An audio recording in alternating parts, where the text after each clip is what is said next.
ഈ വടിയും കുത്തി അമ്മ എവിടേക്കാണെന്ന് മനസ്സിലായേ? ബാക്കിലേട്ടനും ഇത്രയും വലിയ വടിയും ഇതും കൂട്ടി ഇത് കഴിഞ്ഞാൽ കാട്ടിനകത്ത് കൂടെ പോകുന്ന എന്തിനാണെന്നറിയോ? കൊന്നപ്പൂ പറിക്കാൻ വേണ്ടി പോവുക. കൊന്നപ്പൂ വലിക്കാനുള്ള പോക്കാണ് വിഷുക്കണിക്ക്.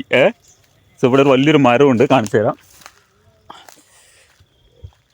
ഹണ്ടിങ്, കൊന്നപ്പൂ ഹണ്ടിങ്.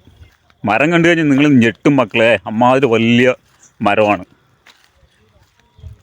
ശരിക്കും വെളുപ്പിന് വലിക്കേണ്ടതായിരുന്നു, പക്ഷെ ഇതിവിടെ ഒരു വലിയൊരു പന്നിയുടെ ഒരു കുഴിയുണ്ട് കേട്ടോ. പന്നി നോക്കി, ഇതിനകത്ത് പന്നി വന്ന് കിടക്കുന്നതാണ്. പിന്നെ ഇപ്പുറത്ത് ഒരെണ്ണം കൂടിയുണ്ട്, കാണിച്ചു തരാം. ഇതൊക്കെ പന്നി കുഴിയാണ്. അപ്പോൾ ഈ പന്നിയുടെ കുഴിൻ്റെ തൊട്ടിപ്പുറത്താ കൊന്നപ്പൂ. ഇതെല്ലാം കൊന്നപ്പൂ വീണിരിക്കുകയാണ്. വലിയൊരു മരമാണ്, പക്ഷേ ഇത് നമുക്ക് കിട്ടുമെന്ന് അറിയില്ല. മരം കാണിച്ചു തരാം. ഇതാണ് മരം. എൻ്റെ പൊന്നു, ഫുൾ കൊന്നപ്പൂ ഉണ്ട്. പക്ഷെ ഇത് നമുക്ക് പറിക്കാൻ കിട്ടില്ല. ഇത്രയും വലിയ മരത്തിന് മുകളിൽ പറിക്കാൻ കിട്ടില്ല. അപ്പോൾ കയ്യിലുള്ള ഈ തോട്ടി കൊണ്ടൊന്നും നടക്കില്ല. നടക്കുമോ? ഇതുകൊണ്ട് കിട്ടില്ലല്ലോ. അപ്പോൾ വേറൊരു മരമുണ്ട്, അപ്പോൾ അതിലേക്ക് നമ്മൾ പോകും കേട്ടാ. എന്തോ ഒരു ആൾക്കാർ നേരത്തെ വന്ന് വലിച്ചിട്ട് പോയതിൻ്റെ പൊഴിഞ്ഞു വീണതാണ് ഈ കാണുന്നത്. ഞങ്ങൾ കുറച്ച് ലേറ്റായി. അത് വലിച്ചു. ആ വലിച്ചിൽ പിടിച്ച് വലിച്ചു വരില്ല. അല്ല, താഴെ അതിൻ്റെ തലപ്പത്തിട്, അതിൻ്റെ അടിയിലിട്. അതിലിട്.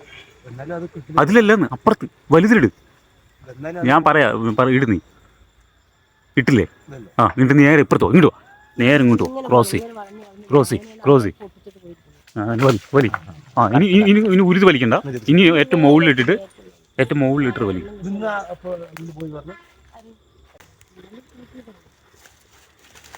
ഇത് മതിയില്ല നമുക്കത്. ഇതിൽ കൂടുതൽ നമുക്ക് പൂത്തൊലിഞ്ഞ് നോക്കണം.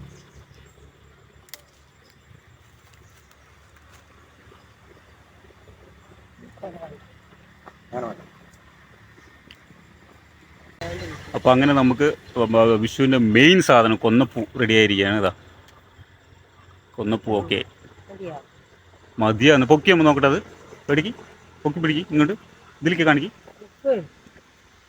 ഇത്ര പോരെ, ഇനി എന്ത് മതിയാന്ന് പറയുന്നത്? സൂപ്പർ, മതി.